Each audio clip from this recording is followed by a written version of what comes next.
नमस्कार दोस्तों, स्वागत है मगन ट्यूटोरियल्स में। उम्मीद करता हूं सब लोग स्वस्थ होंगे, प्रसन्नचित होंगे, व्यस्त होंगे, ज़बरदस्त होंगे। और एक उम्मीद ये भी है कि आपकी तैयारी जो है नियमित रूप से चल रही होगी, अच्छी प्रकार से चल रही होगी।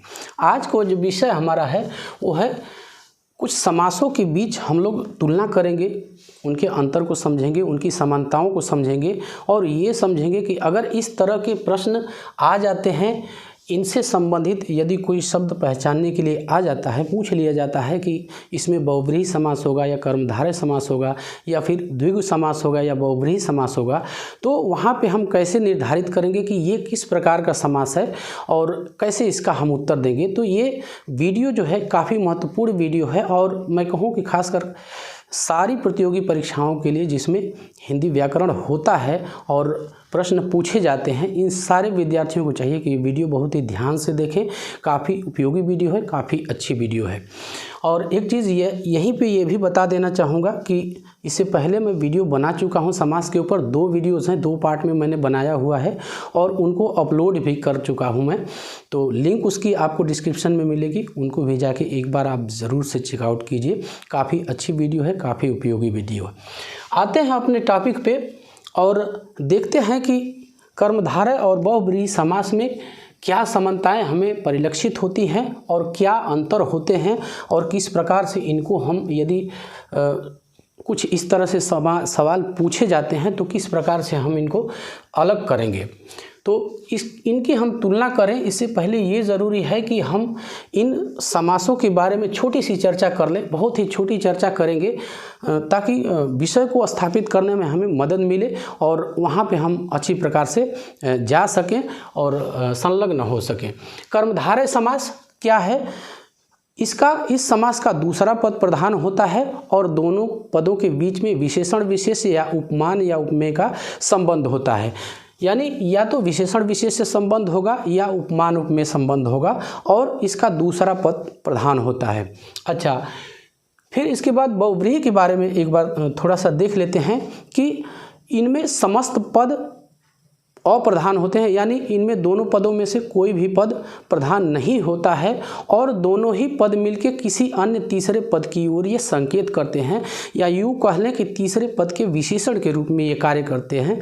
तो ये है बहुब्रीहि समास। अब एक उदाहरण लेते हैं दोस्तों और उस उदाहरण के आधार पर हम लोग ये तय करेंगे कि क्या ये कर्मधारय समास होगा या फिर बहुब्रीहि समास होगा। जैसे उदाहरण है, एक उदाहरण लेते हैं नीलकंठ। दोस्तों, इसका विग्रह हम 2 प्रकार से कर सकते हैं। यानी समासों में जो हम अंतर करेंगे वो हम उनके विग्रह पे ही ध्यान देके और उनमें अंतर कर पाएंगे कि इस विग्रह के साथ कौन सा समास होगा और फिर दूसरे वाले विग्रह के साथ कौन सा समास होगा। जैसे विग्रह करने पे ही हमें वो पता चलेंगी बातें।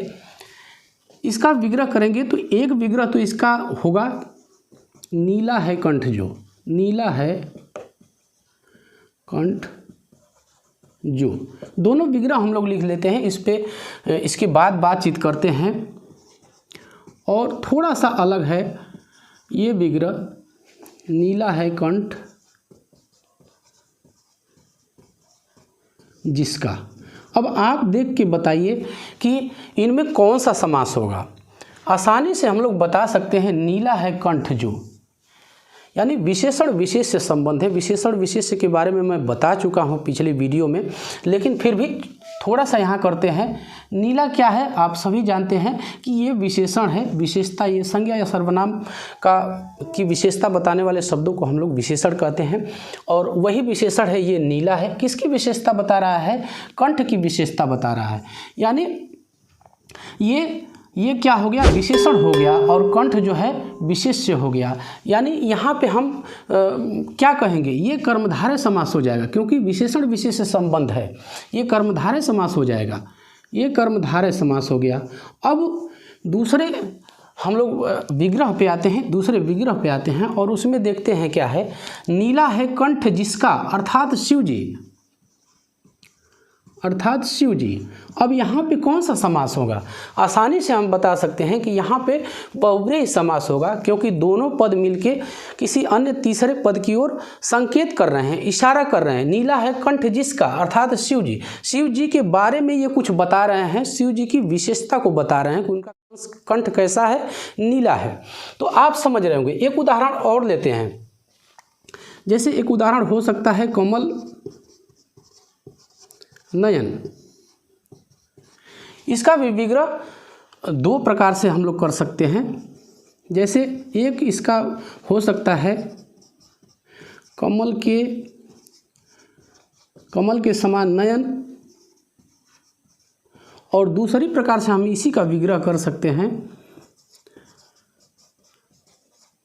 कमल के समान नयन है जिसके। अब यहाँ पे क्या होगा, आप इशारा समझ रहे होंगे। यहाँ पे कौन सा समास होगा? कमल के समान नयन।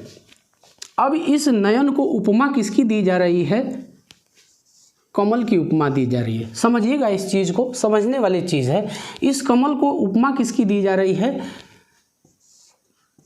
कमल की उपमा दी जा रही है। नयन को कमल की उपमा दी जा रही है। इसका मतलब ये हो गया कि उपमान उपमेय संबंध यहाँ पे स्थापित होता है, और जहाँ पे उपमान उपमेय संबंध स्थापित हो जाएगा वहाँ पे कर्मधारय समास हो जाएगा।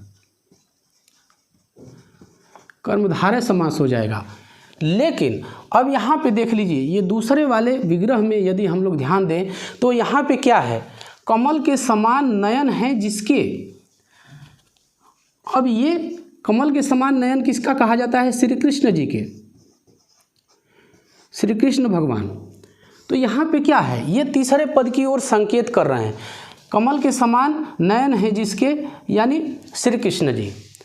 तो दोस्तों यही है, इसमें हमें ध्यान कहाँ देना पड़ेगा? हमें ध्यान देना पड़ेगा शब्दों के विग्रह पे, समास विग्रह पे हमें ध्यान देना पड़ेगा, और विग्रह ही ये निर्धारित करेगा कि कौन सा समास होगा। तो जब भी इस तरह से शब्द पूछे जाएं तो आपको विग्रह पे ध्यान देना चाहिए और ये जानना चाहिए कि विग्रह इनका क्या हो। इसी तरह से ये दूसरा है द्विगु तथा बहुव्रीहि समास में अंतर।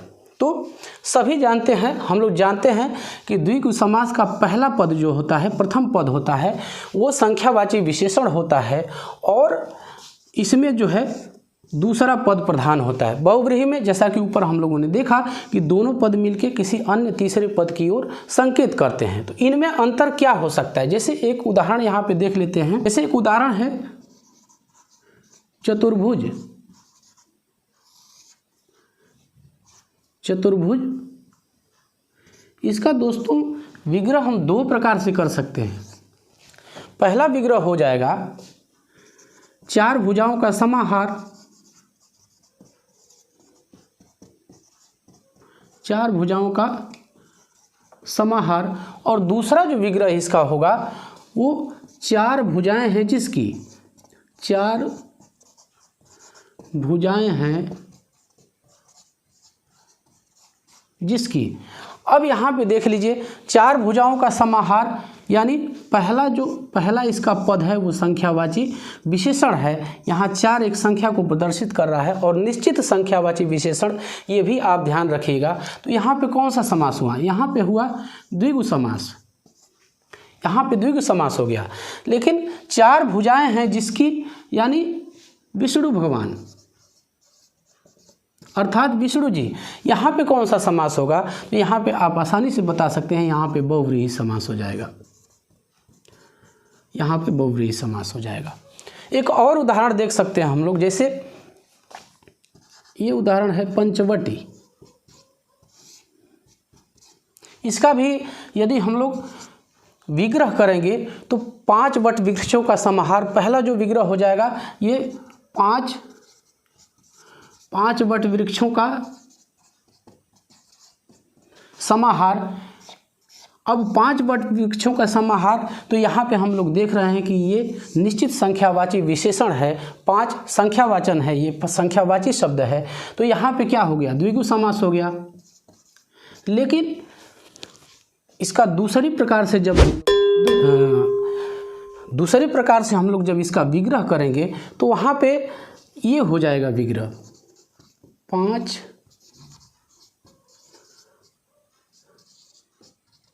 वृक्षों